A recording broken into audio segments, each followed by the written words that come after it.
కథాభిమానులందరికీ నమస్కారం అండి. నేను డాక్టర్ శ్రీమతి కొఠారి వాణి చలపతిరావుని ఈ ఆదివారం రోజు మీకోసం ప్రత్యేకంగా రాగి చెంబు చింతపండు అనే ఒక కామెడీ కథను వినిపించబోతున్నాను. నేను రీసెంట్గా రచించి నా స్వరంతో వినిపిస్తున్న ఈ కథ పేరు మరోసారి రాగి చెంబు చింతపండు. ఇంకేమాత్రం ఆలస్యం చేయకుండా వెంటనే కథలోకి ప్రవేశిద్దాం. మా బామ్మకి ఆ రాగి చెంబంటే అంత ప్రేమ ఎందుకో ఆ రోజుల్లో నాకు అర్థమయ్యేది కాదు. దాన్ని పాత చింతపండు పెట్టి ఎర్ర బంగారంలా తళతళ మెరిసేలా తోమి ఎండలో అరుగు మీద కాసేపు బోర్లించి అది ఆరాక అందులో మంచినీళ్లు పోసి ఎప్పుడూ తన కూడా ఉంచుకునేది. పడుకునేటప్పుడు తలవైపు మంచం కోడు దగ్గర పెట్టుకునేది. అది చూసి మా తాతయ్య సన్యాసులకు చేతిలో కమండలంలా ఎప్పుడు నీకు ఆ నీళ్ల చెంబు పక్కనెందుకే అనేవాడు నవ్వుతూ. రాగి చెంబులో నీళ్లు శ్రేష్టం, ఆరోగ్యానికి మంచిది అనేది బామ్మ.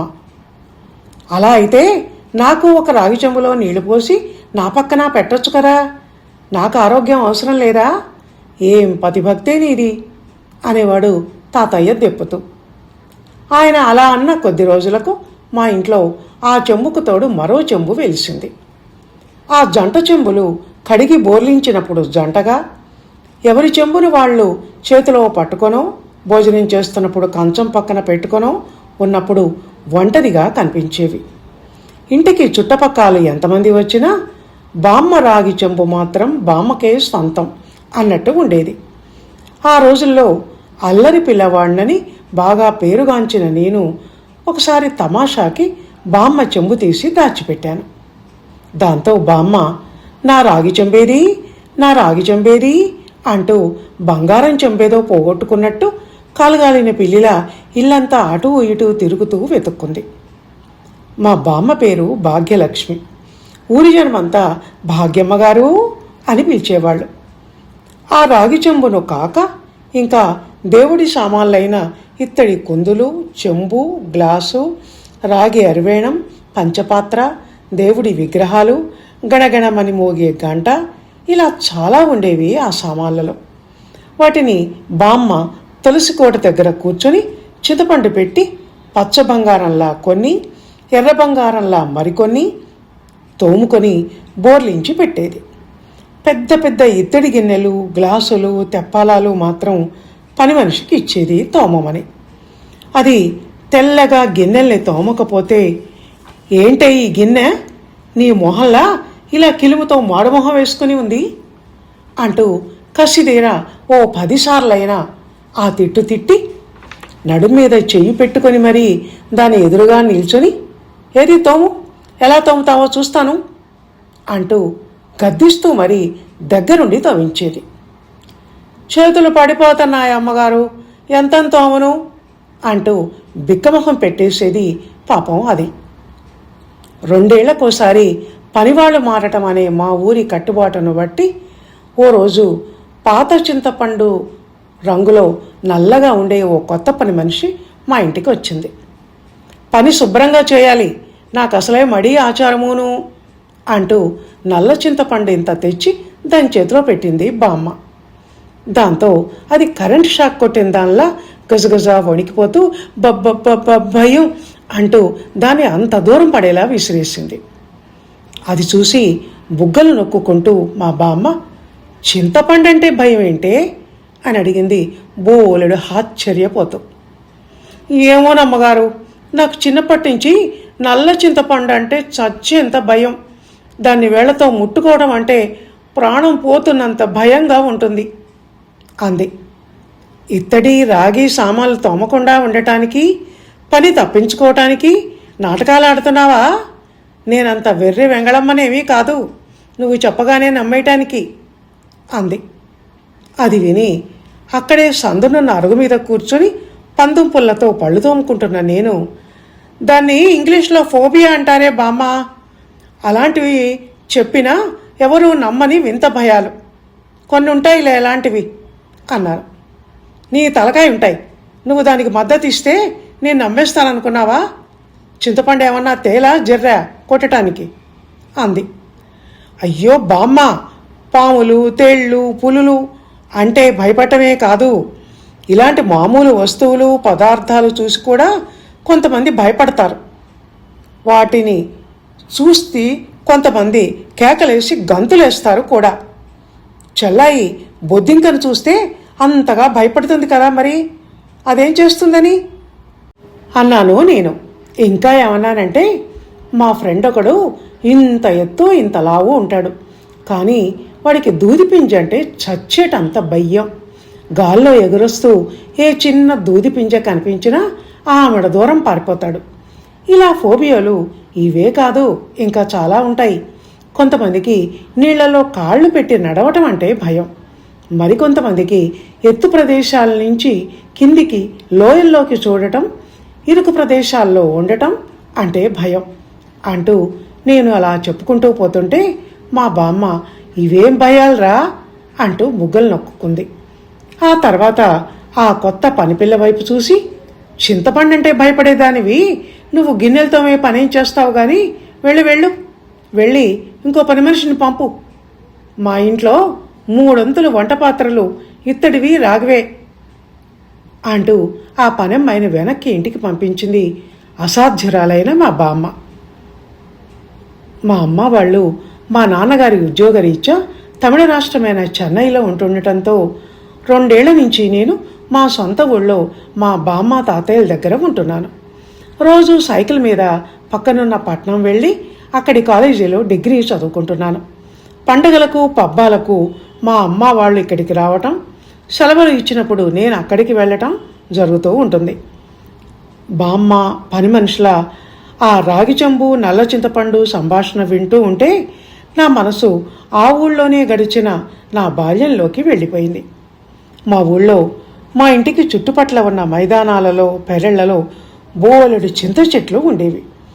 నేను నా ఫ్రెండు కలిసి ఆ చింత చెట్టెక్కి జేబుల నిండా ఎర్రటి లేత చింత చిగురు, చింతకాయల సీజన్ అయితే లేత చింతకాయలు కోసుకొచ్చి బామ్మకిచ్చేవాళ్ళం. వాటిని రోట్లో గిసగిస నూరి చింత చిగురు పచ్చడి, చింతకాయ పచ్చడి బామ్మ భలే రుచిగా చేసేది. ముదురు చింతకాయలను గుడ్డ సంచి నిండా కోసుకొస్తే దాంతో బామ్మ పుల్లటి నిల్వ పచ్చడి పెట్టేది. ఒకరోజు ఏమైందంటే, ఈ పని మాకు అలవాటే అన్నట్టు పెద్ద హీరోల్లా 4 ఫ్రెండ్స్ కలిసి చింతల తోపులోకి వెళ్ళాం. చింతకాయలను కర్ర పెట్టి కొడుతూ కింద పడ్డవి ఏరుకుంటూ ఉండగా తలెత్తి పైకి చూస్తే పచ్చటి కొమ్మల మధ్యలో నుంచి తెల్ల చీర కట్టుకొని జుట్టు విరబోసుకొని వాడది గాల్లో తేలి ఆడుతున్నట్టు కదులుతూ కనిపించింది. నల్లటి కళ్ళు, అందులో తెల్లటి పెద్ద పెద్ద కనుగుడ్లు. మా వంక వికృతమైన నవ్వుతో చూస్తుంటే భయమేసి, అరే దయ్యంరా దయ్యం అని పెద్దగా కేకలు పెడుతూ వెనక్కి తిరిగి చూడకుండా పరుగులంకించుకున్నాం. ఇంటికెళ్ళి బామ్మకు చెప్తే, పొద్దుగూకి చింతల తోపులోకి ఎందుకు వెళ్ళారా, చింత చెట్టు మీద దయ్యాలుంటాయి అంది. మేము ఇన్ని రోజుల నుంచి చింత చిగురు, చింతకాయలు కోసి తెస్తుంటే ఎంచక్కా పచ్చడి చేసుకొని తింటూ ఈ మాట మెల్లిగా ఇప్పుడు చెప్తావేం బామ్మ అంటూ నేను బామ్మ మీద పెద్ద గొంతు పెట్టుకొని అరిచాను. ఆ తర్వాత మళ్ళీ ఆ చింతల తోపు వైపు వెళ్తే ఒట్లు. ఒకసారి ఏమైందంటే, సెలవులు కదా అని నేను చెన్నై వెళ్ళాను. అప్పుడు కొంచెం చిన్నపిల్లాడిని. చెన్నైని మద్రాసు అనేవాళ్ళు అప్పుడు.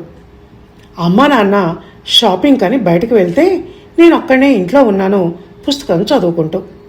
ఇంతలో పనమ్మాయి వచ్చి తలుపు కొడితే తీసి మళ్ళీ సోఫాలో చెరగిలబడ్డాను.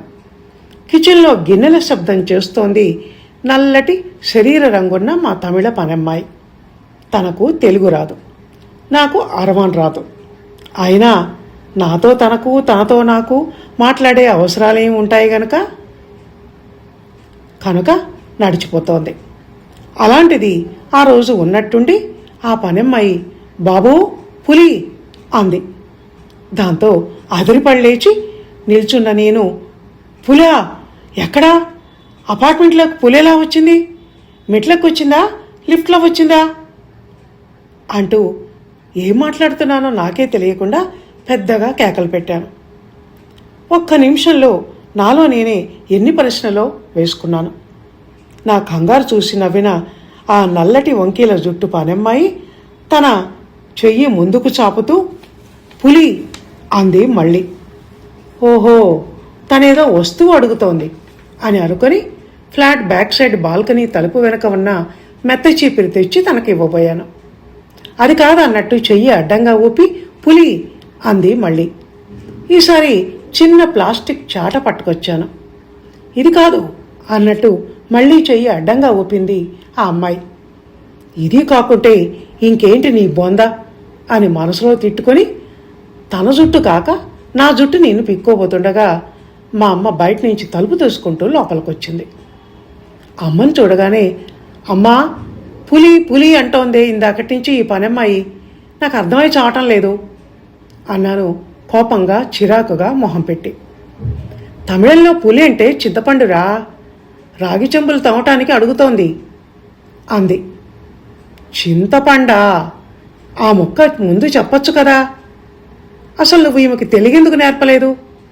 కనీసం చింతపండు అన్న ఆ ఒక్క మాటనైనా నేర్పచ్చు కదా అన్నాను.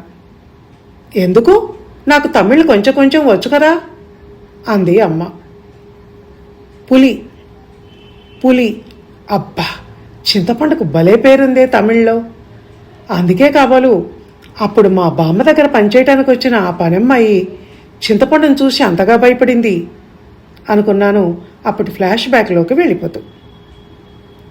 బామ్మ ఏడాది 2 ఏళ్ల క్రితం నాటి మిగిలిపోయిన పాత చింతపండును ఇత్తడి రాగి గిన్నెలు తోమటానికని ఒక చిన్న వెదురు బుట్టలో వేసి ఉంచేది. ఆ బుట్టకు బుట్ట తెచ్చి ముందర పెడితే ఇక భయంతో కథాకళి చేసేదేమో అనుకున్నాను నేను నాలో నేనే నవ్వుకుంటూ.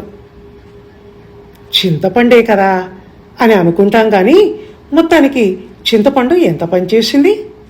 అందులోనూ అది లేత ఎరుపు లేక బ్రౌన్ రంగులో అందంగా మెరిసే కొత్త చింతపండు కాదు. రాక్షసి బొగ్గుల నల్లగా చూడగానే భయం వేసేలా ఉండే నల్ల చింతపండు. వంటకు పనికిరాదు అని ఆడవాళ్లంతా దాన్ని గిన్నెలు తోముకోవటానికి వాడతారు కానీ ఆయుర్వేద వైద్యులు మాత్రం కొత్త చింతపండు కన్నా పాత చింతపండు ఒంటికి మంచిది, రోగాలు రాకుండా అంటున్నారు. ఇలా చెప్పుకుంటూ పోతే ఈ పాత చింతపండు పురాణం బాగానే ఉండి టైంపాస్ కలిగిస్తుంది కానీ పాపం ఇప్పుడు పాత చింతపండుతో గిన్నెలు తోమటం అన్నది గత చరిత్ర అయిపోయింది. నా పెళ్ళై నాకు పెళ్ళాం వచ్చి స్టీల్ గిన్నెల చంద్రకాంతుల బండారం అప్పుడప్పుడే బయటపడి దాని ప్రభ తగ్గిపోవటం, ఇత్తడి రాగి కోల్పోయిన సామ్రాజ్యాన్ని మళ్ళీ తిరిగి దక్కించుకొని అల్మారాల గద్దెలనెక్కటం జరిగాక పాత చింతపండు మాత్రం గత చరిత్రలో కలిసిపోయింది అయిపోవాజా లేకుండా. ఎందుకంటే ఇప్పుడు ఈ మోడర్న్ యుగంలో ఈ కెమికల్స్ రోజుల్లో పీతాంబరం అనే అందమైన పేరుతో రాగి రంగు పొడొకటి మార్కెట్లోకి వచ్చేసింది గనక దాంతో రాగి ఇత్తడి వెండి తోమటం అనేది చాలా ఈజీ ప్రాసెస్. చేతులు పడిపోయేదాకా గిసగిసా తోమక్కర్లేదు. ఇంత పొడిని మునివేళ్లతో తీసుకొని అతి సుకుమారంగా ఇలా పులిమి అలా కడిగేస్తే తళతళ మిలమిల మెరిసే రాగి చెంబు రెడీ. అబ్బా ఎంత సుఖం మరిగారు ఈ ఆడవాళ్ళు. ఆ విషయం అలా ఉంచి అసలు పీతాంబరం అన్న పేరు ఆ పొడికి ఎవరు పెట్టారో గాని భలేగా ఉంది, పీతాంబరధారిని తలపిస్తూ. పీతాంబరం అంటే పచ్చని వస్త్రం అని అర్థం. అందుకే పాత చింతపండు జ్ఞాపకాలను పదిలపరుచుకుంటూనే దాన్ని రీప్లేస్ చేసిన పీతాంబరానికి జై కొడతాను. పాతది ఒక సంప్రదాయం అయితే కొత్తది కష్టపడకుండా పని తొందరగా తెమలటానికి కనిపెట్టిన ఒక కొత్త ప్రయోగం. రెండూ రెండే.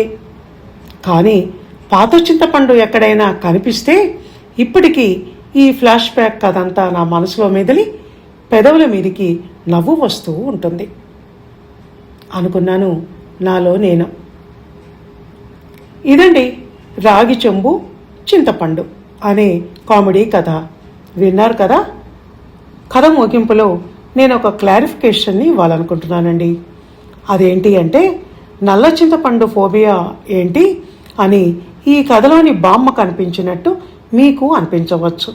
కానీ ఇది కథ కోసం నేను కల్పించి రాసింది కాదండి. నా చిన్నతనంలో హైమావతి అని మా ఇంటి పక్కనే మా బంధువుల అమ్మాయి, నా ఫ్రెండు ఒక ఆమె ఉండేది. తనకు నల్ల చింతపండు అంటే చచ్చేంత భయం ఉండేది. అది గుర్తుకొచ్చి ఆ సన్నివేశాన్ని ఇక్కడ వాడుకున్నాను. అయితే నాకు ఒక విచిత్రమైన ఫోబియా ఉంది. కానీ అదేంటో చెప్పనుగాక చెప్పను.